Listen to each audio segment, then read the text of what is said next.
ਅੱਜ ਆਪਾਂ ਸਟਾਰਟ ਕਰਾਂਗੇ 10th ਯੂਨਿਟ ਜਿਹੜਾ ਫਿਜ਼ਿਕਸ ਦਾ ਪਾਰਟ ਬੋਲ ਸਕਦੇ ਆਪਾਂ ਇਹ ਫਿਜ਼ਿਕਸ ਦਾ ਪਾਰਟ 10th ਯੂਨਿਟ ਹੈ ਤੁਹਾਡਾ NCERT ਬੁੱਕ ਦੇ ਉੱਪਰ ਲਾਈਟ ਪ੍ਰਕਾਸ਼ ਆ ਗਿਆ ਰਿਫਲੈਕਸ਼ਨ ਤੇ ਰਿਫਲੈਕਸ਼ਨ ਇਹਦੇ ਮੋਸਟ ਇੰਪੋਰਟੈਂਟ ਪਾਰਟਸ ਨੂੰ ਆਪਾਂ ਅੱਜ ਬੇਸਿਕ ਲੈਵਲ ਤੇ ਕਵਰ ਕਰਾਂਗੇ। ਉਸ ਤੋਂ ਬਾਅਦ ਨੈਕਸਟ ਟਾਈਮ ਜਦੋਂ ਆਪਾਂ ਜੁਆਇਨ ਕਰਾਂਗੇ ਕਲਾਸ ਤੋਂ ਉਹਦੇ ਵਿੱਚ MCQ ਜਿਹੜੇ ਡਿਸਕਸ ਕਰਾਂਗੇ ਜਿਹੜੇ ਐਗਜ਼ਾਮ ਲਈ ਇੰਪੋਰਟੈਂਟ ਨੇ। ਤਾਂ ਫਸਟ ਨਾਲ ਪੰਜਾਬੀ ਚ ਦੱਸਦਾ ਜਿਹੜੇ ਬੱਚੇ ਜੁੜੇ ਇੱਕ ਰਿਫਲੈਕਸ਼ਨ ਦਾ ਮਤਲਬ ਕੀ ਹੁੰਦਾ ਹੈ? ਪ੍ਰਕਾਸ਼ ਦਾ ਪਰਿਵਰਤਨ। ਇਹਦਾ ਮਤਲਬ ਕੀ ਹੁੰਦਾ? ਰਿਫਰੈਕਸ਼ਨ ਦਾ ਪ੍ਰਕਾਸ਼ ਦਾ ਅਪਵਰਤਨ। ਹੁਣ ਰਿਫਲੈਕਸ਼ਨ ਤੇ ਰਿਫਰੈਕਸ਼ਨ ਚ ਕੋਈ ਬਹੁਤਾ ਫਰਕ ਨਹੀਂ ਹੁੰਦਾ, ਥੋੜੀ ਹੁੰਦਾ, ਬਸ ਇੱਕ ਧਿਆਨ ਰੱਖਿਓ ਰਿਫਲੈਕਸ਼ਨ ਤਾਂ ਲਾਈਟ ਵਾਪਸ ਆ ਜਾਊ ਜੋ ਤੁਸੀਂ ਕਿਸੇ ਚੀਜ਼ ਦੇ ਉੱਪਰ ਪਾਓਗੇ ਪੋਲਿਸ਼ ਕੀਤੀ ਹੋਈ ਸਰਫੇਸ ਤੇ। ਜਿਹੜੀ ਰਿਫਰੈਕਸ਼ਨ ਆਪਾਂ ਸਟੱਡੀ ਕਰਾਂਗੇ ਇਹਦੇ ਵਿੱਚ ਲਾਈਟ ਜਿਹੜੀ ਉਹ ਕਿਸੇ ਮੀਡੀਅਮ ਦੇ ਵਿੱਚੋਂ ਕ੍ਰਾਸ ਕਰ ਚੁੱਕੀ, ਮਤਲਬ ਉਹ ਚੋਂ ਪਾਰ ਲੰਘ ਚੁੱਕੀ। ਇਹ ਕੰਡੀਸ਼ਨ ਆਪਣੀ ਜ਼ਰੂਰੀ ਹੋਗੀ ਵੀ ਪੋਲਿਸ਼ ਕੀਤੀ ਹੋਈ ਸਰਫੇਸ ਜਿਹੜੀ ਹੋਣੀ ਉਹ ਜ਼ਰੂਰੀ ਹੈ। ਆਪਾਂ ਫਸਟ ਟੌਪਿਕ ਤੋਂ ਸਟਾਰਟ ਕਰਾਂਗੇ। ਫਸਟ ਹੈ ਕਿ ਆਪਣੇ ਕੋਲ ਲਾਈਟ। ਹੁਣ ਤੁਸੀਂ ਲਾਈਟ ਬਾਰੇ ਤੁਹਾਨੂੰ ਇਨਫੋਰਮੇਸ਼ਨ ਹੈ ਜੋ ਵੀ ਆਪਾਂ ਅੱਜ ਜਿਹਨੂੰ ਪ੍ਰਕਾਸ਼ ਕਹਿੰਦੇ ਆਪਾਂ, ਜੋ ਵੀ ਅਸੀਂ ਆਬਜੈਕਟ ਸਾਡੇ ਲਈ ਅੱਜ ਵਿਜ਼ੀਬਲ ਹੈ ਉਹਦਾ ਕਾਰਨ ਕੀ ਹੈਗਾ? ਕਿਉਂ ਅਸੀਂ ਦੇਖ ਪਾ ਰਹੇ ਹਾਂ ਵੀ ਸਾਡੇ ਫਰੰਟ ਦੇ ਉੱਪਰ ਕੀ ਚੀਜ਼ ਰੱਖੀ ਹੋਈ ਹੈ? ਕਿ ਸਿਰਫ ਉਹਦਾ ਇੱਕੋ ਹੀ ਕਾਰਨ ਹੈ ਲਾਈਟ। ਲਾਈਟ ਦੇ ਕਾਰਨ ਅਸੀਂ ਹਰ ਇੱਕ ਚੀਜ਼ ਨੂੰ ਕੀ ਕਰ ਪਾ ਰਹੇ ਹਾਂ? ਦੇਖ ਪਾ ਰਹੇ ਹਾਂ, ਸੀਨ ਕਰ ਰਹੇ ਹਾਂ। ਤਾਂ ਲਾਈਟ ਦੇ ਨਾਲ ਅਸੀਂ ਕਿਸੇ ਚੀਜ਼ ਨੂੰ ਦੇਖਦੇ ਕਿਵੇਂ ਹੈ? ਜਦੋਂ ਇੱਕ ਕਿਸੇ ਵੀ ਆਬਜੈਕਟ ਉੱਪਰ ਲਾਈਟ ਫਾਲ ਕਰਦੀ ਹੈ ਉਹ ਤਾਂ ਰਿਫਲੈਕਟ ਹੋ ਕੇ ਸਾਡੇ ਤੱਕ ਵਾਪਸ ਪਹੁੰਚਦੀ ਹੈ ਆਈਸ ਤੱਕ, ਤਾਂ ਆਪਾਂ ਉਸ ਆਬਜੈਕਟ ਨੂੰ ਕੀ ਕਰ ਪਾਉਣੇ? ਵਾਚ ਕਰਦੇ। ਇਸ ਕਰਕੇ ਆਪਾਂ ਕਹਿ ਸਕਦੇ ਹਾਂ ਲਾਈਟ ਸਾਡੇ ਲਈ ਬਹੁਤ ਇੰਪੋਰਟੈਂਟ। ਉਸ ਤੋਂ ਬਾਅਦ ਤੁਸੀਂ ਦੇਖ ਰਹੇ ਹੋ ਆਪਣੇ ਜਿੰਨੇ ਵੀ ਲਾਈਟ ਦੇ ਆਬਜੈਕਟ ਆਪਾਂ ਦੇਖਦੇ ਹਾਂ ਉਹ ਸਾਰੇ ਲਾਈਟ ਦੇ ਬੇਸ ਤੇ ਨੇ। ਯਾਨੀ ਕਿ ਆਪਾਂ ਕੋਈ ਸਕਰੀਨ ਦੇਖਦੇ ਹਾਂ LCD ਜਾਂ ਆਪਣੇ ਮੋਬਾਈਲ ਫੋਨ ਦੀ ਸਕਰੀਨ ਹੈ, ਉਹ ਵੀ ਸਾਰਾ ਕੁਝ ਕੀ ਹੈ? ਲਾਈਟ ਦੀ ਹੈਲਪ ਨਾਲ ਹੋ ਰਿਹਾ। ਤਾਂ ਲਾਈਟ ਆਪਣੇ ਲਈ ਬਹੁਤ ਇੰਪੋਰਟੈਂਟ ਹੈ। ਤਾਂ ਲਾਈਟ ਦੀ ਕਾਫੀ ਪ੍ਰੋਪਰਟੀਜ਼ ਨੇ, ਆਪਾਂ ਟੌਪਿਕ ਦੀ ਰਵਾਂਗੇ ਕਿਉਂਕਿ ਜ਼ਿਆਦਾ ਕਵਰ ਕਰਾਂਗੇ ਤਾਂ ਫਿਰ ਕਨਫਿਊਜ਼ਨ ਵੱਧ ਜਾਂਦੀ। ਨੈਕਸਟ ਆਪਾਂ ਸਟੱਡੀ ਕਰਨਾ ਜਿਹੜਾ main part okay, reflection of light, ਪ੍ਰਕਾਸ਼ ਦਾ ਅਪਵਰਤਨ ਪਰਿਵਰਤਨ। ਪ੍ਰਕਾਸ਼ ਦਾ ਪਰਿਵਰਤਨ ਇਹਨੂੰ ਤੁਸੀਂ ਪੰਜਾਬੀ ਚ ਬੋਲੋਗੇ ਰਿਫਲੈਕਸ਼ਨ ਆਫ ਲਾਈਟ। ਇਹ ਤੁਹਾਡੇ ਕੋਲ ਕੋਈ ਵੀ ਪੋਲਿਸ਼ ਕੀਤੀ ਹੋਈ ਸਰਫੇਸ ਹੈ ਜਿਹਨੂੰ ਅਸੀਂ ਮਿਰਰ ਕਹਿ ਸਕਦੇ, ਪੰਜਾਬੀ ਚ ਇਹਨੂੰ ਕਹਿੰਦੇ ਨੇ ਦਰਪਣ। ਤਾਂ ਕੀ ਹੁੰਦਾ ਹੈ ਜਦੋਂ ਇੱਕ ਰੇ ਆਫ ਲਾਈਟ ਇੱਕ ਪੋਲਿਸ਼ ਕੀਤੀ ਹੋਈ ਸਰਫੇਸ ਉੱਪਰ ਪੈਂਦੀ ਹੈ ਤਾਂ ਉਹ ਉੱਥੋਂ ਰਿਫਲੈਕਟ ਹੋ ਜਾਂਦੀ ਹੈ, ਯਾਨੀ ਕਿ ਇਹਨੂੰ ਤੁਸੀਂ ਪੰਜਾਬੀ ਚ ਬੋਲੋਗੇ ਆਪਾਤੀਕਰਨ। ਜਦੋਂ ਇੱਕ ਪੋਲਿਸ਼ ਕੀਤੀ ਹੋਈ ਸਰਫੇਸ ਤੇ ਪਊ ਸਤ੍ਹਾ ਤੇ ਇਹਨੂੰ ਕੀ ਕਹੋਗੇ? ਪਰਿਵਰਤਿਤ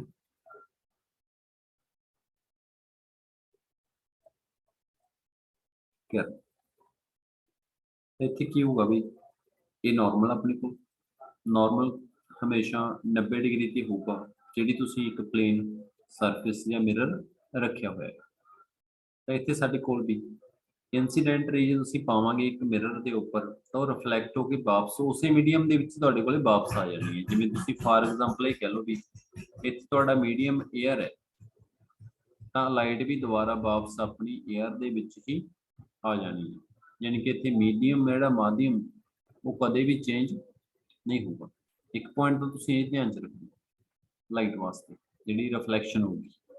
ਦੂਸਰਾ ਪੁਆਇੰਟ ਜਿਹੜਾ ਤੁਸੀਂ ਲਾਈਟ ਜਿੰਨੇ ਐਂਗਲ ਤੇ ਫਾਲ ਕਰੋਗੇ, ਸਪੋਜ਼ ਕਰੋ ਤੁਸੀਂ 30 ਡਿਗਰੀ ਤੇ ਫਾਲ ਕਰ ਰਹੇ ਹੋ ਤਾਂ ਨਾਰਮਲ ਦੇ ਅਕੋਰਡਿੰਗ ਉਹਨੇ ਰਿਫਲੈਕਟ ਵੀ ਵਾਪਸ ਆਪਣੇ ਕੋਲ ਕਿੰਨੇ ਡਿਗਰੀ ਤੇ ਹੋ ਜਾਣਾ ਹੈਗਾ 30 ਡਿਗਰੀ, ਯਾਨੀ ਕਿ ਇਹਨੂੰ ਆਪਾਂ ਐਂਗਲ ਬੋਲਾਂਗੇ ਇਨਸੀਡੈਂਸ ਆਈ ਨਾਲ ਨੋਟ ਕਰਾਂਗੇ, ਇਹਨੂੰ ਐਂਗਲ ਆਫ ਰਿਫਲੈਕਸ਼ਨ ਆਰ ਨਾਲ ਨੋਟ ਕਰਾਂਗੇ।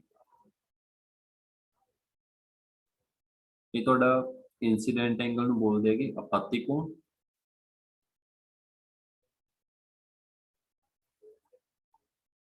ਤੇ ਇਧਰ ਅਸੀਂ ਕਹਿੰਦੇ ਇਹਨੂੰ ਪਰਿਵਰਤਿਤ ਕੋਣ।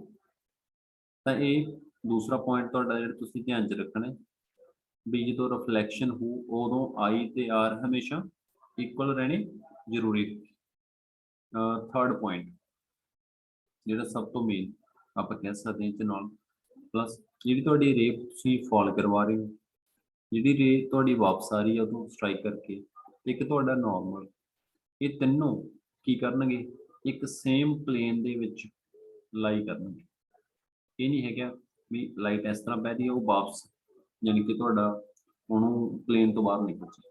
ਪਲੇਨ ਸਮਝਦੇ ਹੋ ਜਿਵੇਂ ਤੁਹਾਡੀ ਪੇਪਰ ਦੀ ਸ਼ੀਟ ਜਾਂ ਤੁਹਾਡੀ ਬੁੱਕ ਦਾ ਪੇਜ ਇੱਕ ਪਲੇਨ ਹੁੰਦਾ, ਉਹਦੇ ਪਲੇਨ ਦੇ ਉੱਪਰ ਹੀ ਰਹੂ, ਇਹ ਨਹੀਂ ਵੀ ਉਹ ਬੁੱਕ ਤੋਂ ਲਾਈਨ ਤੁਸੀਂ ਉੱਪਰ ਨੂੰ ਉਠਾ ਦੋਗੇ, ਠੀਕ ਹੈ, ਇਸ ਤਰ੍ਹਾਂ ਨਹੀਂ ਹੋਊਗਾ, ਇਹ ਪਲੇਨ 'ਚ ਰਹਿਣਗੇ ਬਿਲਕੁਲ, ਜਿਹਨੂੰ ਅਸੀਂ ਪੰਜਾਬੀ 'ਚ ਕਹਿੰਦੇ ਹਾਂ ਸਮਤਲ। ਇਹ ਪੁਆਇੰਟ ਨੇ ਕਲੀਅਰ। ਫਸਟ ਪੁਆਇੰਟ ਵੀ ਰਿਫਲੈਕਸ਼ਨ ਆਫ ਲਾਈਟ ਇਹ ਹੋ ਗਿਆ, ਇਹਦੇ ਵਿੱਚ ਤੁਸੀਂ ਮੇਨ ਪੁਆਇੰਟ ਯਾਦ ਕਰ ਲਈ। ਹੁਣ ਤੁਹਾਡੇ ਕਾਫੀ ਸਟੂਡੈਂਟਸ ਦੇ ਦਿਮਾਗ 'ਚ ਆ ਰਿਹਾ ਹੋਣਾ ਵੀ ਡੈਫੀਨੇਸ਼ਨ ਕੀ ਲਿਖਾਂਗੇ। ਡੈਫੀਨੇਸ਼ਨ ਵੈਸੇ ਤੁਹਾਨੂੰ ਟਰਮ ਸਿਸਟਮ ਦੇ ਅਕੋਰਡਿੰਗ ਨਹੀਂ ਹੋਣੀ, ਪਰ ਫਿਰ ਵੀ ਆਪਾਂ ਨੂੰ ਕਲੈਰਿਟੀ ਹੋਣੀ ਚਾਹੀਦੀ ਹੈ। ਇੱਥੇ ਆਪਾਂ ਡੈਫੀਨੇਸ਼ਨ 'ਚ ਇਹੀ ਕਵਾਂਗੇ ਵੀ ਜਦੋਂ ਇੱਕ ਕੋਈ ਇਨਸੀਡੈਂਟ ਰੇ ਅਸੀਂ ਫਾਲ ਕਰਵਾਉਣੇ ਇੱਕ ਪਲੇਨ ਮਿਰਰ ਦੇ ਉੱਪਰ, ਉਹ ਕਮ ਬੈਕ ਵਾਪਸ ਆ ਜਾਂਦੀ ਹੈ in the same medium after reflection from mirror. ਜਦੋਂ ਇੱਕ ਰੇ ਆਫ ਲਾਈਟ ਵਾਪਸ ਆ ਰਹੀ ਹੈ ਸਾਡੇ ਕੋਲ ਕਿਸੇ ਪੋਲਿਸ਼ ਕੀਤੀ ਹੋਈ ਸਰਫੇਸ ਨਾਲ ਸਟ੍ਰਾਈਕ ਕਰਕੇ, ਤਾਂ ਅਸੀਂ ਉਸ ਨੂੰ ਕੀ ਬੋਲਦੇ ਹਾਂ ਰਿਫਲੈਕਸ਼ਨ ਆਫ ਲਾਈਟ। ਪੰਜਾਬੀ 'ਚ ਪਾਲਿਸ਼ ਕੀਤੀ ਹੋਈ ਸਤ੍ਹਾ ਤੇ ਕੋਈ ਰੇ ਪਾਵਾਂਗੇ ਕਰਨ ਤਾਂ ਵਾਪਸ ਉਸੇ ਮਾਧਿਅਮ 'ਚ ਆ ਜਾਊ, ਕਿਉਂਕਿ ਤੁਹਾਡਾ ਪ੍ਰਕਾਸ਼ ਦਾ ਪਰਿਵਰਤਨ। तो अभी हम अपन नेक्स्ट पॉइंट वाल शिफ्ट होंगे।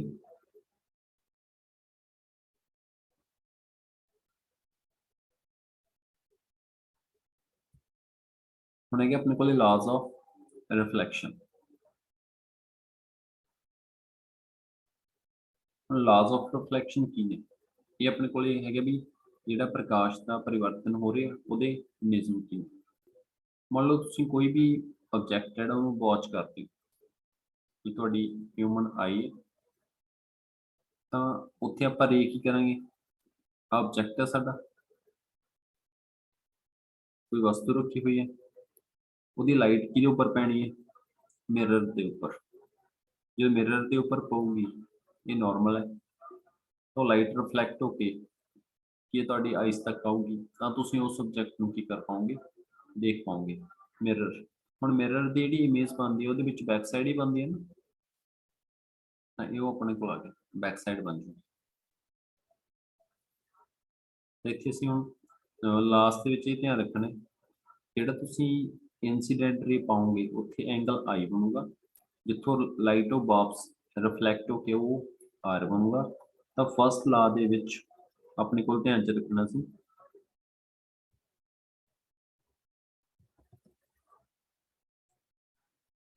ਫਸਟ ਪੁਆਇੰਟ ਕਿ ਵੀ ਆਈ ਐਂਗਲ ਤੇ ਆਰ ਹਮੇਸ਼ਾ ਕੀ ਰਹਿਣਗੇ ਇਕੁਅਲ ਰਹਿਣਗੇ। ਦੂਸਰਾ ਪੁਆਇੰਟ ਧਿਆਨ 'ਚ ਰੱਖਣਾ ਤੁਸੀਂ ਜਿਹੜੀ ਆਪਣੀ ਇਨਸੀਡੈਂਟ ਰੇ ਹੋ, ਜਿਹੜੀ ਆਪਾਤੀ ਕਿਰਨ ਜਿਹੜੀ ਅਸੀਂ ਲਾਈਟ ਪਾ ਰਹੇ ਹਾਂ ਆਬਜੈਕਟ ਤੋਂ ਆ ਰਹੀ ਹੈ, ਇੱਕ ਸਟ੍ਰਾਈਕ ਕਰਕੇ ਵਾਪਸ ਆ ਗਈ ਆਪਣੇ ਕੋਲ ਰਿਫਲੈਕਟਡ ਹੋ ਗਈ ਪਰਿਵਰਤਿਤ ਕਿਰਨ, ਇੱਕ ਸਾਡਾ ਨਾਰਮਲ,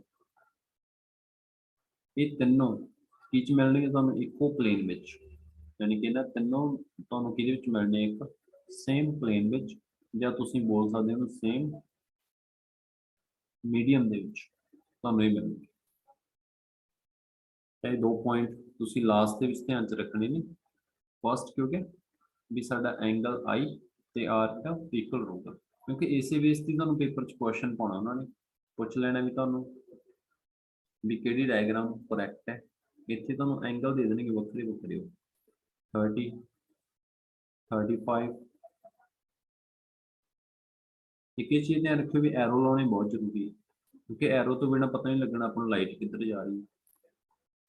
वो लगे होंगे पर ਉਹਦੀ पहचान डायग्राम ਦੀ ਤੁਸੀਂ एरो ਦੇ अकॉर्डिंग भी देख सकते हो राइट है कि रॉन्ग है। ਇੱਥੇ ਤੁਹਾਨੂੰ ਲਿਖਤਾ ਉਹਨਾਂ ਨੇ 40 40 ਇਹਨੂੰ ਸਹੀ ਕਰ ਦੋਗੇ ਤਾਂ ਐਂਗਲ ਤੁਸੀਂ ਲਾਸ ਦੇ ਬੇਸ ਤੇ ਚੈੱਕ ਕਰਨਾ ਹੈ ਪੇਪਰ ਦੇ ਵਿੱਚ ਕੁਐਸਚਨ ਲਈ।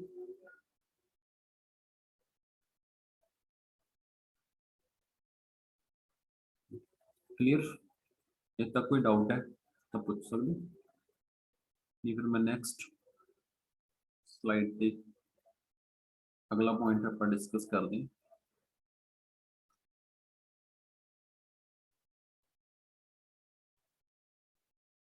कि बच्चे किसी में कोई डाउट तो टाइप कर सकता है। अपन नेक्स्ट स्लाइड वाल शिफ्ट कर दें।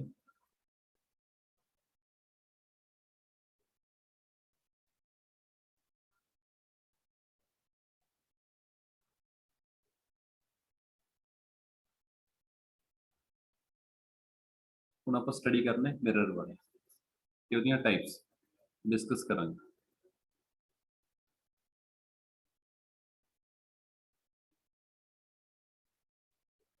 ਸਾਡੇ ਕੋਲ ਜਿਹੜੇ ਮਿਰਰ ਨੇ ਉਹ ਕੀ ਹੈ, ਕਿਸ ਚੀਜ਼ ਨੂੰ ਕਿਹਾ ਜਾਂਦਾ ਹੈ ਕਿ ਅਸੀਂ ਉਹਦੀਆਂ ਟਾਈਪਸ ਕਿੰਨੀਆਂ ਸਟੱਡੀ ਕਰਾਂਗੇ। ਇਹ ਵਾਲਾ ਪੁਆਇੰਟ ਦੇਖੋ, ਮਿਰਰ ਸਾਡੇ ਕੋਲ ਉਹ ਚੀਜ਼ ਹੈ ਜਿਹਦੀ ਆਪਾਂ ਬੋਲ ਸਕਦੇ ਹਾਂ ਵੀ ਇੱਕ ਸਾਈਡ ਪੋਲਿਸ਼ ਹੁੰਦੀ ਹੈ, ਦੂਸਰੀ ਸਾਈਡ ਜਿਹੜੀ ਲਾਈਟ ਨੂੰ ਕੀ ਕਰ ਰਹੀ ਹੁੰਦੀ ਹੈ, ਰਿਫਲੈਕਟ ਕਰ ਰਹੀ ਹੁੰਦੀ ਹੈ। ਉਸ ਚੀਜ਼ ਨੂੰ ਅਸੀਂ ਕੀ ਬੋਲਦੇ ਹੈਗੇ, ਮਿਰਰ। ਫਿਰ ਇਹਦੀਆਂ ਟਾਈਪਸ ਤੁਹਾਡੇ ਕੋਲ 2 ਨੇ ਮੇਨ। ਫਸਟ ਹੁੰਦਾ ਹੈ ਪਲੇਨ। ਪਲੇਨ ਤਾਂ ਤੁਹਾਨੂੰ ਪਤਾ ਹੀ ਹੈ, ਬਿਲਕੁਲ ਸਟ੍ਰੇਟ ਸਿੱਧਾ ਮਿਲੂ ਤੁਹਾਨੂੰ। ਦੂਸਰਾ ਹੈਗਾ ਤੁਹਾਡੇ ਕੋਲ ਸੈਕੰਡ ਟਾਈਪ, ਉਹ ਹੈਗੀ ਹੈ ਸਫੈਰਿਕਲ ਮਿਰਰ। ਸਫੈਰਿਕਲ ਮਿਰਰ ਬਿਲਕੁਲ ਉਸ ਤਰ੍ਹਾਂ ਵੀ ਜਿਵੇਂ ਤੁਸੀਂ ਇੱਕ ਬਾਲ ਦੇ ਵਿੱਚੋਂ ਇੱਕ ਕੀ ਕਰ ਲਓ ਟੁਕੜਾ, ਜਿਹੜਾ ਇੱਕ ਪੀਸ ਚਲੋ ਇੱਥੋਂ ਕੱਟ ਕਰ ਲਓ ਤਾਂ ਉਹ ਤੁਹਾਡਾ ਕੀ ਬਣ ਜੂ, ਇੱਕ ਟਾਈਪ ਦਾ ਸਫੈਰਿਕਲ ਮਿਰਰ। ਇਹਨੂੰ ਪੰਜਾਬੀ ਚ ਬੋਲਾਂਗੇ ਗੋਲਾਕਾਰ ਦਰਪਣ। ਇੱਕ ਗੋਲਾ ਸਫੀਅਰ, ਉਹਦੇ ਵਿੱਚੋਂ ਤੁਸੀਂ ਇੱਕ ਪੀਸ ਜਿਹੜਾ ਇੱਕ ਟੁਕੜਾ ਕੱਢੋ। ਨੈਕਸਟ ਆਪਣੇ ਕੋਲ ਇਹ ਬਣੂਗਾ, ਇਹਦੀਆਂ 2 ਟਾਈਪਸ ਹੋਣਗੀਆਂ ਸਫੈਰਿਕਲ। ਕਿ ਟਾਈਪਸ ਦੇ ਬੇਸ ਤੇ ਤੁਹਾਨੂੰ ਕੋਈ ਐਮਸੀਕਿਊ ਆ ਜਾਂਦਾ ਤਾਂ ਉਹਨੂੰ ਧਿਆਨ ਨਾਲ ਕਵਰ ਕਰਨਾ। ਜਿਹੜੇ ਸਫੈਰਿਕਲ ਆ ਉਹ ਕਰਵਡ ਫਾਰਮ ਚ ਹੋਣਗੇ, ਜਿਹੜਾ ਪਲੇਨ ਆ ਉਹ ਬਿਲਕੁਲ ਸਟ੍ਰੇਟ ਮਿਲੂਗਾ। ਹੁਣ ਇਸ ਸਫੀਅਰ ਵਿੱਚੋਂ ਅਸੀਂ ਮਿਰਰ ਤੱਕ ਕਰ ਲਏ। ਹੁਣ ਇਹਦੀਆਂ ਟਾਈਪਸ ਆਪਾਂ ਨੂੰ ਪਤਾ ਹੈ ਵੀ 2 ਹੀ ਬਣਨਗੀਆਂ, ਕਨਕੇਵ ਤੇ ਦੂਸਰਾ ਕਨਵੈਕਸ। ਹੁਣ ਕਨਕੇਵ ਹੈ ਜਿਹੜਾ, ਕਨਕੇਵ ਨੂੰ ਪੰਜਾਬੀ ਚ ਤੁਸੀਂ ਕਹੋਗੇ ਅਵਤਲ, ਇਹਨੂੰ ਉੱਤਲ। ਹੁਣ ਕਨਕੇਵ ਦੇ ਵਿੱਚ ਕੀ ਹੁੰਦਾ ਹੈਗਾ, ਜਿਹੜੀ ਪਾਲਿਸ਼ ਕੀਤੀ ਹੋਈ ਸਰਫੇਸ ਹੁੰਦੀ ਹੈ ਉਹ ਆਊਟਸਾਈਡ ਤੋਂ ਹੋਊਗੀ, ਇਹ ਬਾਹਰੋਂ ਇਹਨੂੰ ਅਸੀਂ ਪਾਲਿਸ਼ ਕਰਾਂਗੇ।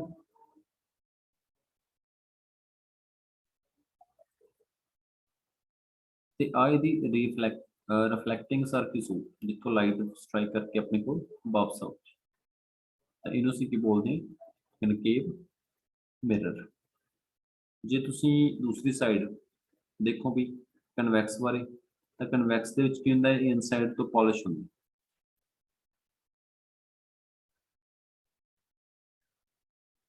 ਇਹਦੀ ਰਿਫਲੈਕਟਿੰਗ ਸਰਫੇਸ ਕੀ ਹੁੰਦੀ ਹੈ, ਆਊਟਸਾਈਡ। ਤੇ ਤੁਸੀਂ ਹੁਣ ਇਹਦੀ ਸਿੰਪਲ ਜਿਹੀ ਐਗਜ਼ਾਮਪਲ ਯਾਦ ਰੱਖ ਸਕਦੇ ਹੋ।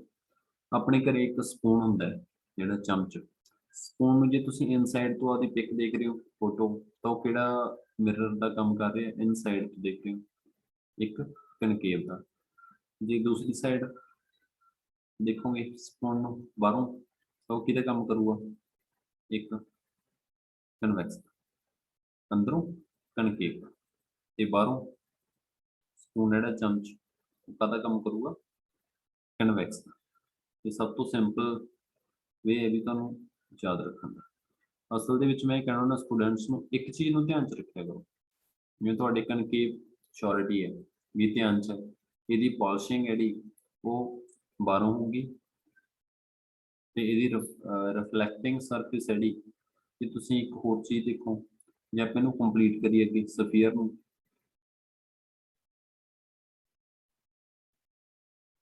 ਇਹਦਾ ਸੈਂਟਰ ਕਿੱਧਰ ਆਊਗਾ ਮੈਂ ਕਲਰ ਚੇਂਜ ਕਰਤਾ ਤੁਹਾਨੂੰ ਕਲੀਅਰ ਹੋ ਜਾਊ ਹੁਣ ਆਪਾਂ ਜਿਹੜਾ ਸੈਂਟਰ ਦੇਖਾਂਗੇ ਸੈਂਟਰ ਤਾਂ ਇਸ ਸਾਈਡ ਹੀ ਆਊਗਾ ਤਾਂ ਜਿਹਦੀ ਰਿਫਲੈਕਟਿੰਗ ਸਰਫੇਸ ਤੁਹਾਡੀ ਸੈਂਟਰ ਵੱਲ ਕੇਂਦਰ ਵੱਲ ਹੋਊਗੀ ਉਹ ਕਿਹੜਾ ਮਿਰਰ ਹੋਊਗਾ ਕਨਕੇਵ ਦੂਸਰੀ ਸਾਈਡ ਇਹਨੂੰ ਕੰਪਲੀਟ ਕਰ ਲਓ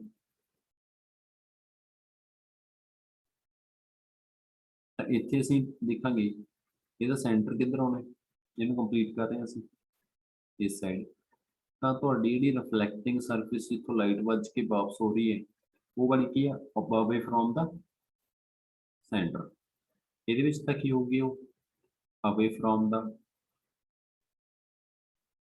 ਸੈਂਟਰ ਇਹਦੇ ਵਿੱਚ ਕੀ ਹੋਊਗੀ ਉਹ ਟੂਵਰਡਸ ਦਾ ਸੈਂਟਰ ਕਲੀਅਰ ਤਾਂ ਤੁਹਾਨੂੰ ਪੁੱਛਿਆ ਜਾਵੇ how many types of mirror ਤਾਂ ਕੀ ਆਨਸਰ ਦਿਓਗੇ ਜਲਦੀ ਟਾਈਪ ਕਰੋ how many types of mirror types ਪੁੱਛੀਆਂ ਤੁਹਾਨੂੰ ਮਿਰਰ ਦੀਆਂ ਕਿੰਨੀਆਂ ਨੇ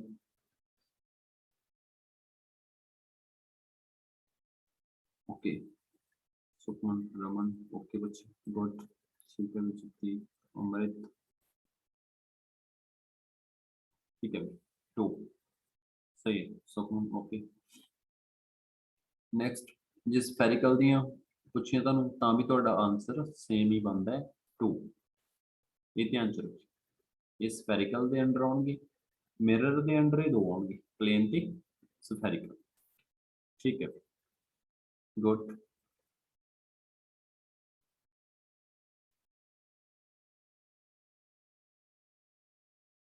ਸੋ ਨੈਕਸਟ ਕਵਰ ਕਰਦੇ ਹਾਂ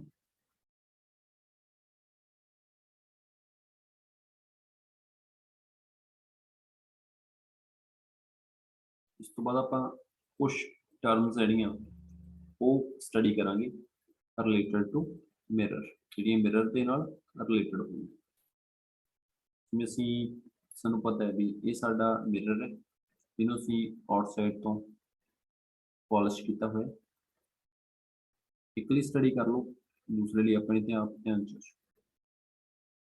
ਸਭ ਤੋਂ ਫਸਟ ਪੁਆਇੰਟ ਤੁਹਾਡਾ ਇਹ ਆ ਗਿਆ ਜਿਹੜਾ ਮਿਡ ਪੁਆਇੰਟ ਕਹਿੰਦੇ ਆਪਾਂ ਇਹਨੂੰ ਪੀ ਨਾਲ ਲਿਖਿਆ ਹੋਇਆ ਇਹਨੂੰ ਕੀ ਕਹਿੰਦੇ ਆਪਾਂ ਪੋਲ ਥਰੋ ਇਹ ਹੁੰਦਾ ਕਿ ਵੀ ਇਹ ਮਿਡ ਪੁਆਇੰਟ ਕਹ ਲਓ ਸੈਂਟਰ ਹੁੰਦਾ ਹੈ ਇੱਕ ਪੂਰੇ ਮਿਰਰ ਦਾ ਜਿਹੜਾ ਇੱਕ ਮਿਰਰ ਦਾ ਮਿਡ ਪੁਆਇੰਟ ਹੋ ਸੈਂਟਰ ਹੋ ਉਹਨੂੰ ਅਸੀਂ ਕੀ ਬੋਲ ਦੇਣਾ ਹੈਗਾ ਪੋਲ ਨੈਕਸਟ ਅਸੀਂ ਸਟੱਡੀ ਕਰਾਂਗੇ ਇਹਦੇ ਵਿੱਚ ਫੋਕਸ ਬਾਰੇ ਫੋਕਸ ਕੀ ਹੈ ਜਿੱਥੇ ਮਿਰਰ ਦੇ ਉੱਪਰ ਲਾਈਟ ਪੈਣ ਤੋਂ ਬਾਅਦ ਮੀਟ ਕਰਦੀ ਹੈ ਜਾਂ ਇਕੱਠੀ ਹੋ ਜਾਂਦੀ ਹੈ ਉਹਨੂੰ ਅਸੀਂ ਕੀ ਬੋਲਣਾ ਹੈਗਾ ਫੋਕਸ ਇੱਕ ਇਹਨੂੰ ਸਫੀਅਰ ਨੂੰ ਕੰਪਲੀਟ ਕਰੋਗੇ ਜਦੋਂ ਤੁਸੀਂ ਇੱਥੇ ਪੂਰਾ ਤਾਂ ਉੱਥੇ ਉਹਦਾ ਕੋਈ ਨਾ ਕੋਈ ਸੈਂਟਰ ਤਾਂ ਬਣੂਗਾ ਨਾ ਦੇਖੋ ਸੈਂਟਰ ਕੀ ਹੈਗਾ ਜੇ ਦੇਖਿਆ ਜਾਵੇ ਸਾਨੂੰ ਪਤਾ ਹੈ ਸਾਡੇ ਜਿੰਨੇ ਵੀ ਮਿਰਰ ਨੇ ਸਫੈਰੀਕਲ ਉਹ ਇੱਕ ਸਫੈਰੀਕਲ ਪਾਰਟ ਵਿੱਚੋਂ ਹੀ ਕੱਟ ਹੁੰਦੇ ਨੇ ਤਾਂ ਇਹ ਚੋਂ ਇੱਕ ਟੁਕੜਾ ਕੱਟਾਂਗੇ ਆਪਾਂ ਜਿਹੜਾ ਸੈਂਟਰ ਇਸ ਪੂਰੇ ਸਫੀਅਰ ਲਈ ਸੀ ਉਹੀ ਸੈਂਟਰ ਕਿਹਦੇ ਲਈ ਹੋਊਗਾ ਤੁਹਾਡੇ ਵਾਸਤੇ ਇੱਕ ਜਿਹੜਾ ਉਹਦੇ ਵਿੱਚੋਂ ਆਪਾਂ ਉਹਦਾ ਟੁਕੜਾ ਕੱਟਾਂਗੇ ਆਹ ਸੇਮ ਉਹੀ ਉਹਦਾ ਕੀ ਹੋਊਗਾ ਸੈਂਟਰ ਫਿਰ ਇਸ ਤੋਂ ਬਾਅਦ ਬਾਕੀ ਟਰਮਾਂ ਵੀ ਆਪਾਂ ਦੇਖਦੇ ਹੁਣ ਤੁਹਾਡੇ ਕੋਲ ਫਸਟ ਆਪਾਂ ਕੀ ਸਟੱਡੀ ਕੀਤਾ ਪੋਲ ਕੀ ਹੈਗਾ ਇਹਦਾ ਮਿਡ ਪੁਆਇੰਟ ਜਿਹੜਾ ਇਹ ਸਾਡੇ ਧਿਆਨ ਚ ਨੈਕਸਟ ਆਪਾਂ ਕਰ ਲਿਆ ਸੈਂਟਰ ਆਫ ਕਰਵੇਚਰ ਜਿਹੜਾ ਉਹ ਸਫੀਅਰ ਦਾ ਪੂਰਾ ਹੋਣਾ ਹੋਲੋ ਸਫੀਅਰ ਦਾ ਜਿਹਦਾ ਇੱਕ ਮਿਰਰ ਇੱਕ ਖੁਦ ਇੱਕ ਆਪ ਹਿੱਸਾ ਹੈਗਾ ਉਸੇ ਦੀ ਸੈਂਟਰ ਨੂੰ ਕੀ ਬੋਲਿਆ ਜਾਊਗਾ ਸੈਂਟਰ ਆਫ ਕਰਵੇਚਰ ਹੁਣ ਸਾਨੂੰ ਚਾਹੀਦਾ ਰੇਡੀਅਸ ਹੁਣ ਰੇਡੀਅਸ ਕਿਵੇਂ ਲਵਾਂਗੇ ਅਸੀਂ ਤੁਹਾਨੂੰ ਪਤਾ ਹੈ ਸੈਂਟਰ ਤੋਂ ਲੈ ਕੇ ਜਿਹੜਾ ਸੈਂਟਰ ਤੇ ਪੋਲ ਦੇ ਵਿਚਕਾਰ ਦਾ ਜਿੰਨਾ ਗੈਪ ਹੋ ਉਹਨੂੰ ਤੁਸੀਂ ਕੀ ਬੋਲ ਦੇਣਾ ਹੈਗਾ ਰੇਡੀਅਸ ਇਹਨੂੰ ਕੈਪੀਟਲ ਆਰ ਦੇ ਨਾਲ ਅਸੀਂ ਲਿਖਣਾ ਹੁੰਦਾ। ਇਹ ਫੋਕਸ ਨਾਲੋਂ ਡਬਲ ਡਿਸਟੈਂਸ ਦੇ ਉੱਪਰ ਹੁੰਦਾ ਹਮੇਸ਼ਾ, ਇਹਦੇ ਨਾਲ ਐਫ ਨਾਲੋਂ ਡਬਲ। ਜੇ ਤੁਹਾਡਾ ਫੋਕਸ 4 ਤੇ ਹੈ ਤਾਂ ਸੈਂਟਰ ਤੁਹਾਡਾ 8 ਤੇ ਹੋ। ਨੈਕਸਟ ਹੈਗਾ ਆਪਣੇ ਕੋਲ ਫੋਕਲ ਲੈਂਥ। ਲਾਸਟ में लिखा है ना फोकल लेंथ। फोकस पता लग गया की है, जिथे सारियां रेस रिफ्लैक्शन तो बाद मीट करन ਉਹਨੂੰ फोकस बोलते हैं। ਇਹਨੂੰ ਆਪਾਂ ਪੰਜਾਬੀ ਚ ਵੀ ਫੋਕਸ ਹੀ ਕਹਿੰਦੇ, ਇੰਗਲਿਸ਼ ਚ ਵੀ ਬਸ ਕੋਲ ਦੀ ਹੁੰਦਾ ਵੀ ਧਰੁਵ ਕਹਿੰਦੇ ਇਹਨੂੰ। ਸੈਂਟਰ ਆਫ ਕਰਵੇਚਰ ਤੁਹਾਡਾ ਵਕਰਤਾ ਕੇਂਦਰ ਵਿੱਚ। ਹੁਣ ਹੈਗਾ ਸਾਡੇ ਕੋਲ ਫੋਕਲ ਲੈਂਥ। ਫੋਕਲ ਲੈਂਥ ਕੀ ਵੀ, ਇਹ ਵੀ ਸਾਡੇ ਕੋਲ ਇੱਕ ਗੈਪ ਹੈ ਇੱਥੋਂ ਲੈ ਕੇ ਕੋਲ ਤੋਂ ਲੈ ਕੇ, ਇਹਨੂੰ ਅਸੀਂ ਕੀ ਬੋਲਾਂਗੇ, ਇਹਨੂੰ ਛੋਟੀ ਐਫ ਨਾਲ ਲਿਖਾਂਗੇ। ਪੇਪਰ ਦੇ ਵਿੱਚ ਧਿਆਨ ਰੱਖਿਓ ਤੁਹਾਨੂੰ ਲਿਖ ਦੇਣ ਕੈਪੀਟਲ ਤੇ ਸਮਾਲ ਐਫ, ਇਹਦਾ ਡਿਫਰੈਂਸ ਪਤਾ ਹੋਣਾ ਚਾਹੀਦਾ। ਜਿਹੜੀ ਸਮਾਲ ਐਫ ਹੈ ਇਹ ਤਾਂ ਫੋਕਲ ਲੈਂਥ ਹੋਊਗੀ, ਇੱਕ ਪੋਲ ਤੋਂ ਲੈ ਕੇ ਫੋਕਸ ਦੇ ਵਿਚਕਾਰ ਕਿੰਨਾ ਗੈਪ ਹੈ, ਇਹ ਤਾਂ ਪੋਲ ਤੇ ਫੋਕਸ ਜਿਹੜਾ ਧਰੁਵ ਤੇ ਫੋਕਸ ਦੇ ਵਿਚਕਾਰ ਕਿੰਨਾ ਗੈਪ ਹੈ ਉਹਨੂੰ ਫੋਕਲ ਲੈਂਥ ਕਹਿੰਦੇ ਆ। ਫੋਕਸ ਇੱਕ ਪੁਆਇੰਟ ਹੈ। ਹੁਣ ਤੁਸੀਂ ਕਹੋਗੇ ਪੁਆਇੰਟ ਹੁੰਦਾ ਕਿੱਥੇ, ਕਿਹਦੇ ਉੱਪਰ, ਪ੍ਰਿੰਸੀਪਲ ਐਕਸਿਸ ਤੇ, ਇਹਨੂੰ ਕਹਿੰਦੇ ਆਪਾਂ ਮੁੱਖ ਧੁਰਾ। ਮੁੱਖ ਧੁਰਾ ਕਿਹੜਾ, ਜਿਹੜਾ ਸੈਂਟਰ ਫੋਕਸ ਤੇ ਪੋਲ ਵਿੱਚੋਂ ਦੀ ਪਾਸ ਕਰੇ, ਇਹਨੂੰ ਕਹਿੰਦੇ ਪ੍ਰਿੰਸੀਪਲ ਐਕਸਿਸ, ਮੁੱਖ ਧੁਰਾ। ਇਹ ਮੁੱਖ ਧੁਰੇ ਦੇ ਉੱਪਰ ਯਾਨੀ ਕਿ ਪ੍ਰਿੰਸੀਪਲ ਐਕਸਿਸ ਤੇ ਉਹ ਪੁਆਇੰਟ ਹੈ ਜਿੱਥੇ all rays after reflection ਕੀ ਕਰਦੀਆਂ ਨੇ, meet, that is focus। ਦੇਖੋ ਵਿੱਚੋਂ ਤੁਹਾਡੇ ਪੁਆਇੰਟ ਹੋਣਗੇ first, second, third, fourth, fifth ਤੇ ਸਿਕਸਥ। ਜਿਹਨੂੰ ਬੱਚੇ ਆਲ ਪੁਆਇੰਟਸ ਕਲੀਅਰ ਨੇ ਉਹ ਤਾਂ A ਟਾਈਪ ਕਰ ਦਿਓ, ਤੇ ਜਿਹਨੂੰ ਡਾਊਟ ਹੈ ਜਿਹੜੇ ਪੁਆਇੰਟ ਚੋਂ ਪੁਆਇੰਟ ਟਾਈਪ ਕਰ ਦਿਓ, ਮੈਂ ਉਹਨੂੰ ਰਿਪੀਟ ਕਰ ਸ਼ਾਰਟ ਫਾਰਮ ਚ ਟਾਈਪ ਕਰਿਆ ਕਰੋ ਤਾਂ ਕਿ ਟਾਈਮ ਘੱਟ ਲੱਗੇ। ਜਿਹਨੂੰ ਆਲ ਕਲੀਅਰ ਨੇ ਉਹ A ਟਾਈਪ ਕਰ ਦਿਓ, ਜਿਹਨੂੰ ਡਾਊਟ ਹੈ ਉਹ ਆਪਣਾ ਇੱਕ ਪੁਆਇੰਟ ਟਾਈਪ ਕਰ ਦਿਓ, ਮੈਂ ਰਿਪੀਟ ਕਰ।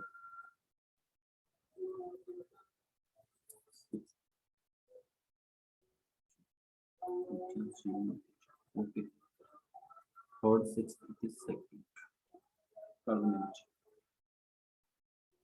ओके, फिफ्थ एंड सिक्स्थ, ठीक है बच्चे, ओके कर दो, रिपीट करो, 4 3 B, ठीक है बच्चे। चलो दोबारा देखो ध्यान में, मैं सारा क्लियर करके एक बार दोबारा तो बस फर्स्ट देखो आप एक एक पॉइंट ਨੂੰ क्लियर करते हैं दोबारा तो। ये साडा की एक मिरर, ये मिरर है, मिरर ਦਾ मिड पॉइंट ਜਿਹੜਾ ਵਿਚਕਾਰ ਸੈਂਟਰ ਹੋ ਜਿਹੜਾ ਬਿਲਕੁਲ ਉਹਦਾ ਪੂਰੇ ਦਾ, ਮੰਨ ਲਓ ਇਹ ਤੁਹਾਡਾ ਇਸ ਤਰ੍ਹਾਂ ਹੀ ਹੋਊਗਾ ਮਿਰਰ ਸਫੈਰੀਕਲ ਜਿਹੜਾ ਗੋਲ, ਉਹਦਾ ਜਿਹੜਾ ਮਿਡ ਪੁਆਇੰਟ ਹੋਊਗਾ, ਇਹ ਸਾਰਾ ਮਿਰਰ ਹੁੰਦਾ ਜਿੱਥੇ ਆਪਾਂ ਦੀ ਕੁਝ ਵੀ ਆਬਜੈਕਟ ਨੂੰ ਵਾਚ ਕਰਦੇ ਹਾਂ ਨਾ, ਤਾਂ ਮਿਡ ਪੁਆਇੰਟ ਜਿਹੜਾ ਉਹਦਾ ਸੈਂਟਰ ਹੈ ਬਿਲਕੁਲ, ਉਹਨੂੰ ਕੀ ਬੋਲਿਆ ਜਾਂਦਾ ਹੈਗਾ, ਪੋਲ। ਅਗਲਾ centre of curvature. Centre of curvature ਆਪਾਂ ਕਿਹਾ ਇਹਨੂੰ ਅਸੀਂ ਕੱਟਿਆ ਸੀ ਇੱਕ ਸਫੀਅਰ ਦੇ ਵਿੱਚੋਂ, ਜਿੱਥੋਂ ਅਸੀਂ ਇਹਨੂੰ ਕੱਟਿਆ ਸੀ ਉਹਦਾ ਇੱਕ ਹਿੱਸਾ ਲਵਾਂਗੇ ਅਸੀਂ ਵਿੱਚੋਂ ਕੱਟ ਕਰਕੇ ਪੀਸ, ਜਿਹੜਾ ਉਹਦਾ ਰੇਡੀਅਸ ਹੋਊਗਾ ਪੂਰੇ ਹਾਲੋ ਸਫੀਅਰ ਦਾ, ਉਹੀ ਰੇਡੀਅਸ ਕਿਹਦਾ ਹੋਊਗਾ ਜਾਂ ਸੈਂਟਰ ਕਿਹਦਾ ਹੋਊਗਾ, ਇੱਕ ਸਾਡੇ ਮਿਰਰ ਦਾ। ਇਹ ਸੀ ਆ ਗਿਆ centre of curvature, pole P ਆ ਗਿਆ। ਰੇਡੀਅਸ, ਹੁਣ ਤੁਸੀਂ ਦੇਖੋ ਪੋਲ ਹੈ ਇਹ, ਪੋਲ ਤੋਂ ਲੈ ਕੇ ਜਿਹੜਾ ਗੈਪ ਹੈ ਸੈਂਟਰ ਤੱਕ ਦਾ ਉਹਨੂੰ R ਨਾਲ ਨੋਟ ਕੀਤਾ ਜਾਂਦਾ ਹੈ, ਜਿਹਨੂੰ ਅਸੀਂ ਰੇਡੀਅਸ ਆਫ ਕਰਵੇਚਰ, ਅਰਧ ਵਿਆਸ ਆ ਗਿਆ। ਸੈਂਟਰ ਤੱਕ ਤੁਸੀਂ ਆਮ ਹੀ ਪੜਿਆ ਹੋਇਆ ਵੀ ਅਰਧ ਵਿਆਸ ਕਹਿੰਦੇ ਨੇ। ਅਗਲੀ ਚੀਜ਼ ਆ ਗਈ ਆਪਣੇ ਕੋਲ ਪ੍ਰਿੰਸੀਪਲ ਐਕਸਿਸ, ਜਿਹੜੀ ਲਾਈਨ ਤੁਹਾਡੀ ਸੈਂਟਰ ਤੇ ਪੋਲ ਵਿੱਚੋਂ ਦੀ ਪਾਸ ਕਰ ਚੁੱਕੀ ਉਸ ਲਾਈਨ ਨੂੰ ਕੀ ਬੋਲਿਆ ਜਾਊਗਾ, ਪ੍ਰਿੰਸੀਪਲ ਐਕਸਿਸ, ਮੁੱਖ ਧੁਰਾ। ਤੁਹਾਡਾ ਹੁਣ ਹੈਗਾ ਫੋਕਸ। ਫੋਕਸ ਕੀ ਹੈ, ਇਹ ਆਪਣੇ ਕੋਲ ਮਿਰਰ ਹੈ, ਇਹਦੀ ਆ ਸਾਈਡ ਪੋਲਿਸ਼ ਹੈ, ਹੁਣ ਇਹਦੇ ਉੱਪਰ ਲਾਈਟ ਪੈਣੀ ਹੈ, ਜਿਹੜੀ ਉਹ ਲਾਈਟ ਇਹਨੂੰ ਇਹਦੇ ਉੱਪਰ ਪਊਗੀ, ਉਹ ਲਾਈਟ ਰਿਫਲੈਕਸ਼ਨ ਤੋਂ ਬਾਅਦ ਉਹ ਕਿਸੇ ਨਾ ਕਿਸੇ ਪੁਆਇੰਟ ਤੇ ਜਾ ਕੇ ਮੀਟ ਕਰੂ। ਹੁਣ ਤੁਸੀਂ ਕਹੋਗੇ ਵੀ ਮੀਟ ਕਿਉਂ ਕਰੂਗੀ? ਅਸੀਂ ਨਾ ਇੱਥੇ ਕਨਕੇਵ ਤੇ ਕਨਵੈਕਸ ਦੀ ਜਿਹੜੀ ਪ੍ਰੋਪਰਟੀ ਸਟੱਡੀ ਕਰਦੇ ਹਾਂ, ਉਹਦੇ ਵਿੱਚ ਤੁਹਾਨੂੰ ਥੋੜਾ ਕਲੀਅਰ ਕਰ ਦਿੰਦੇ। ਇਹ ਜਿੱਥੇ ਰੇਜ਼ ਮੀਟ ਕਰਨਗੀਆਂ ਉੱਥੇ ਆਪਾਂ ਨੂੰ ਕੀ ਕਹਾਂਗੇ, ਕੀ ਬਣ ਜੂ ਸਾਡਾ ਇੱਕ ਫੋਕਸ।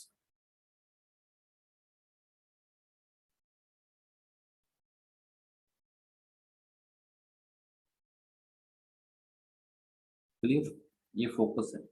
ਹੁਣ पोल तो लैके जिन्ना फोकस तक का तुहाडा गैप होना हैगा, ये फोकस है, ये पोल है, इन्हां दे विचकार जिहड़ा आह वाला गैप है इहनूं असीं की बोलना हैगा, एक focal length F, small F नाल। ये तुहाडी स्मॉल एफ हो, ये वाला पार्ट एक कैपिटल एफ होगी। ਹੁਣ ਦੱਸੋ ਬੱਚੇ, अजे भी डाउट है? कोई प्रॉब्लम नहीं हैगी क्योंकि आप कवर करना है। तो ओके बच्चे, चलो फिर भी जे डाउट बनता है नैक्सट क्लास के दोबारा डिस्कस कर सकते हैं।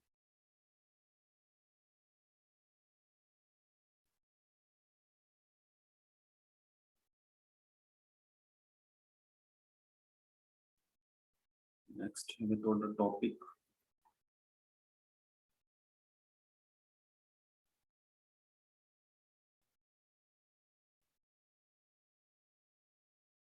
वर्चुअल ते रियल फोकस। देखो साडे कोल फोकस स्टडी कीता सी भी जिथे रेज मीट करन वो साडे वास्ते की हैगा, फोकस। हुण इत्थे तुसीं एक गल दा ध्यान रखना, अपने कोल इत्थे वर्चुअल जिहड़ा इहनूं पंजाबी च तुसीं बोलिया बोलोगे भी आभासी, रियल जिहड़ा इहनूं की कहने आपां असली, जां इहनूं दूसरा नाम बोलदे वास्तविक। आभासी हुंदा भी झूठा मूठा जिहड़ा रियल ना होवे, जिहड़ा बनिया ना होवे आपां उहनूं मीट खुद करवाइए बनाइए उहनूं कहंदे। हुण तुहानूं क्लीयर है भी ये साडा पॉलिश किया करांगे इहनूं आउटसाइड तो तां की बन जूगा चमच दा इनसाइड कनकेव। ये आ गया साडा चमचे दा बाहरला हिस्सा, इहनूं की कहांगे आपां स्पून दा, ते इहनूं की बोलांगे आपां कन्वैक्स मिरर। ये बाहरों रिफ्लैक्ट करूगा लाइट नूं, ये अंदर जिहड़ा कनकेव हुंदा ना इहदी प्रॉपर्टी है जिन्नी भी इहदे उपर लाइट पैंदी है कि वो सारी लाइट नूं की कर दिंदा हैगा, एक पॉइंट के उपर इकट्ठा कर दिंदा, जिहनूं असीं फोकस बोलदे हैं। यानी कि मिरर की प्रॉपर्टी है की करना, एक लाइट नूं कन्वर्ज करना, यानी कि पंजाबी च बोलोगे ना लाइट नूं इकट्ठा करना। इहदी प्रॉपर्टी की है भी जदों इहदे उपर कोई लाइट पैंदी है तां इह की कर दिंदा है, उस लाइट नूं खंडिया दिंदा है, यानी कि उहनूं फैला दिंदा। तां इहनूं किहड़ा होर मिरर कहंदे ने, डाइवर्ज, डाइवर्जिंग। यानी कि असीं बोल सकते हैं कन्वैक्स है वो तो लाइट नूं खंडिया दिंदा, जिहड़ा कनकेव वो लाइट नूं की कर दिंदा भी इकट्ठा कर दिंदा। हुण इत्थे जे असीं देखीए कनकेव के केस तो सारिया रेस जो पैरल चल रही ने प्रिंसीपल एक्सिस में वो अपने आप आके मीट कर जाएगियां एक पॉइंट के उपर, जिन्हों कहांगे आपां फोकस। तो यदा फोकस हमेशा तुहानूं पूछे जाए पेपर तो रियल हुंदा है, असली जिहड़ा है कंसैप्ट अपने को कन्वैक्स का। कन्वैक्स के उपर मान लो यार एक बार स्किप कर दो, मान लो ये उपर लाइट पै रही है, ये लाइट नूं इहने की कर देना है, खंडिया देना। हुण लाइट जो खंडियाती फैल गई, ये कितने भी मीट नहीं करूगी, तो सानूं फोकस लई तो मीट करदी होनी चाहिए है। फिर आप इन्हों की करांगे, बैक रीप्रोड्यूस करांगे। जिहड़ा इत्थे मीट नहीं कीतियां सी इन्हूं सानूं पिछे नूं बैक साइड बताउणा पऊगा, जिहदी लाइट इहने फैलाती सी दैन पिछे मीट कर जिथे मीट करनी है, फिर उत्थे की बन जू एक फोकस, जिहड़ा बैक साइड ते भी होगा। ये तुहाडा किहड़ा केस बनूगा, वो वर्चुअल फोकस होगा। तो इत्थे तुहानूं याद रहना चाहिए भी कनकेव ਮਿਰਰ ਦੇ ਵਿੱਚ ਕੀ ਹੋਇਆ ਕਰੂਗਾ, ਰੀਅਲ ਫੋਕਸ, ਤੇ ਕਨਵੈਕਸ ਦੇ ਵਿੱਚ ਕੀ ਹੋਇਆ ਕਰੂਗਾ, ਜਿਹੜਾ ਤੁਹਾਡਾ ਵਰਚੁਅਲ। ਇੱਕ ਚੀਜ਼ ਯਾਦ ਕਰ ਲਓ, ਦੂਸਰਾ ਆਪਣੇ ਆਪ ਧਿਆਨ ਚ।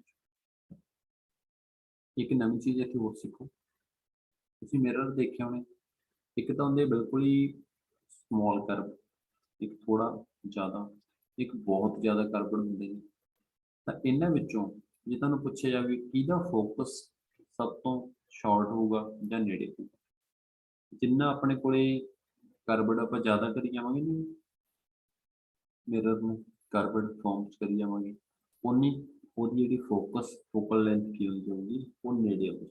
ਦੇਖੋ ਸਭ ਤੋਂ ਜ਼ਿਆਦਾ ਆਪਣੇ ਕੋਲੇ ਪੈਰਾਬੋਲਿਕ ਫਾਰਮ 'ਚ ਮਿਲਦਾ ਹੈਗਾ, ਯਾਨੀ ਕਿ ਬਿਲਕੁਲ ਝੁਕਿਆ ਹੋਇਆ ਇਸ ਤਰ੍ਹਾਂ ਪੈਂਟ, ਤੇ ਇਹਦੇ ਵਿੱਚ ਕੀ ਹੋਊਗਾ, ਤੁਹਾਡੇ ਕੋਲ ਮੈਕਸਿਮਮ ਜਿਹੜਾ ਕਲੋਜ਼ ਹੋਊਗਾ ਪੋਲ ਤੇ, ਜਿਹੜਾ ਫੋਕਸ, ਯਾਨੀ ਕਿ ਇਹਦੀ ਫੋਕਲ ਲੈਂਥ ਵੀ ਕੀ ਹੋਊਗੀ, ਫਿਰ ਐਫ ਸਮੌਲ ਹੋਊਗੀ, ਛੋਟੀ ਫੋਕਸ ਤੇ।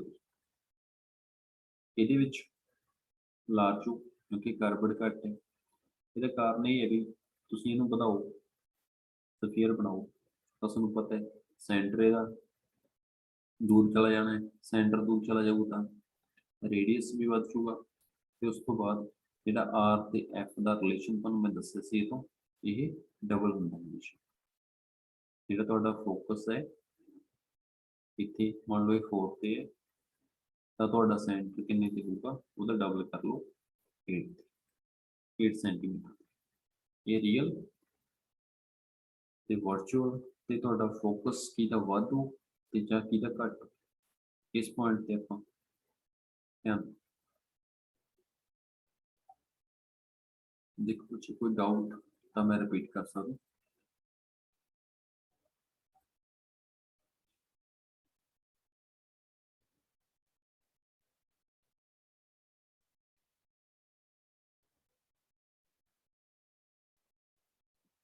Next slide.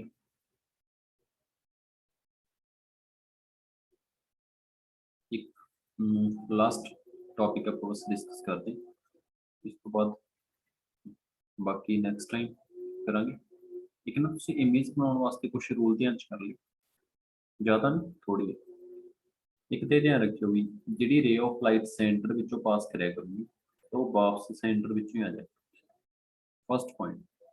ਦੂਸਰਾ, ਜਿਹੜੀ ਲਾਈਟ ਕੇਂਦਰ ਵਿੱਚੋਂ ਸੀ ਚੋਂ ਪਾਸ ਕਰੂ ਤੇ ਸੀ ਵਿੱਚੋਂ ਹੀ ਉਹ ਕੀ ਆ ਜਾ ਕਰੂਗੀ, ਯਾਨੀ ਕਿ ਜਿੱਧਰ ਜਾਊ ਉਸੇ ਰਸਤੇ ਵਾਪਸ ਹੋ ਜਾਏਗੀ। ਜਿਹੜੀ ਰੇ ਆਫ ਲਾਈਟ ਤੁਸੀਂ ਕੀ ਕਰਿਆ ਕਰੋਗੇ, ਇਹ ਅਲੱਗ-ਅਲੱਗ ਮਿਰਰ ਲਈ ਹੈ ਵੀ, ਇੱਥੇ ਤੁਹਾਨੂੰ ਪਤਾ ਨਾ ਇਹ ਲਾਈਟ ਨੂੰ ਖੰਡਿਆਊਗਾ, ਤਾਂ ਕਰਕੇ ਇਹਦਾ ਸੈਂਟਰ ਇਧਰ ਬਣੂਗਾ ਕਨਵੈਕਸ ਵਾਸਤੇ, ਤਾਂ ਕਰਕੇ ਅਸੀਂ ਬੈਕ ਦੀ ਪ੍ਰੋਡਿਊਸ ਕਰਕੇ ਦਿੱਤਾ ਪਿਆ। ਚੀਜ਼ ਉਹੀ ਹੈ, ਯਾਦ ਰੱਖ ਲਓ ਬਸ ਵੀ ਸੈਂਟਰ ਵਿੱਚੋਂ ਪਾਸ ਕਰੂ ਸੈਂਟਰ। ਦੂਸਰਾ, ਜਿਹੜੀ ਰੇ ਆਫ ਲਾਈਟ ਫੋਕਸ ਵਿੱਚੋਂ ਦੀ ਪਾਸ ਕਰੂਗੀ ਉਹ ਹਮੇਸ਼ਾ ਉਹਨੂੰ ਕੀ ਹੋ ਜਾਇਆ ਕਰੂਗੀ, ਪੈਰਲਲ। ਹਾਂ, ਜਿਹਦਾ ਉਲਟ ਕਰਤਾ, ਥਰਡ ਪੁਆਇੰਟ, ਮੰਨ ਲਓ ਤੁਸੀਂ ਰੇ ਆਫ ਲਾਈਟ ਪੈਰਲਲ ਲੈ ਗਏ ਤਾਂ ਉਹ ਕਿਹਦੇ ਵਿੱਚੋਂ ਦੀ ਪਾਸ ਕਰ ਚੁੱਕੀ, ਫੋਕਸ ਵਿੱਚੋਂ। ਜੇ ਤਾਂ ਤੁਸੀਂ ਫੋਕਸ ਚੋਂ ਲੰਘਾਤੀ ਤਾਂ ਪੈਰਲਲ, ਜੇ ਪੈਰਲਲ ਆ ਰਹੀ ਹੈ ਤਾਂ ਉਹ ਪਾਸ ਕਿਹਦੇ ਵਿੱਚੋਂ ਕਰੋ, ਫੋਕਸ ਵਿੱਚੋਂ। ਅਗਲਾ ਪੁਆਇੰਟ, ਜੇ ਤੁਸੀਂ ਉਹਦੇ ਪੋਲ ਦੇ ਉੱਪਰ ਲਾਈਟ ਪਾਓਗੇ, ਜਿੰਨੇ ਵੀ ਐਂਗਲ ਤੇ ਇੰਸੀਡੈਂਟ ਕਰੋਗੇ ਉਨੇ ਐਂਗਲ ਤੇ ਕੀ ਹੋ ਚੁੱਕੀ, ਉਹ ਰਿਫਲੈਕਟ ਹੋ ਚੁੱਕੀ। ਇਸੇ ਵੀ ਆਪਣੇ ਪੁਆਇੰਟਸ ਇਹ ਧਿਆਨ ਚ ਰੱਖ ਲਿਓ। ਰਿਪੀਟ ਕਰ ਦਿੰਦਾ ਇੱਕ ਵਾਰ ਫਿਰ। ਫਸਟ, ਰੇ ਆਫ ਲਾਈਟ ਜਿਹੜੀ ਸੈਂਟਰ ਵਿੱਚੋਂ ਪਾਸ ਕਰੂ, ਸੈਂਟਰ ਦੇ ਥਰੂ ਹੀ ਵਾਪਸ ਆ ਜੂਗੀ। ਦੂਸਰਾ, ਜਿਹੜੀ ਰੇ ਆਫ ਲਾਈਟ ਫੋਕਸ ਵਿੱਚੋਂ ਦੀ ਪਾਸ ਕਰੋਗੇ ਉਹ ਕੀ ਚੱਲ ਪਊਗੀ, ਪ੍ਰਿੰਸੀਪਲ ਐਕਸਿਸ ਨੂੰ ਪੈਰਲਲ। ਜੇ ਪਹਿਲਾਂ ਹੀ ਪੈਰਲਲ ਚੱਲ ਰਹੀ ਹੋਈ ਤਾਂ ਕਿਹਦੇ ਵਿੱਚੋਂ ਦੀ ਪਾਸ ਕਰ ਜਾਣੀ ਹੈ, ਫੋਕਸ ਵਿੱਚੋਂ ਦੀ। ਇੱਕ ਤੁਸੀਂ ਇੰਸੀਡੈਂਟ ਐਂਗਲ ਤੇ ਜਿੰਨੀ ਲਾਈਟ ਇੰਸੀਡੈਂਟ ਕਰੋਗੇ ਜਿੰਨੇ ਐਂਗਲ ਤੇ, ਉਨੇ ਐਂਗਲ ਤੇ ਕੀ ਹੋ ਜਾਏ ਕਰੂਗੀ, ਵਾਪਸ ਆ ਜਾਏ। इसे अपना आज का टॉपिक बच्चे उम्मीद है क्लैरिटी आ गई हो ਤੁਹਾਨੂੰ। जो भी अपना फीडबैक है वो कमेंट बॉक्स ਦੇ ਵਿੱਚ ਜਦੋਂ मैं अपलोड करती वीडियो तो ਛੱਡ ਦਿਓ। ठीक है भी क्लास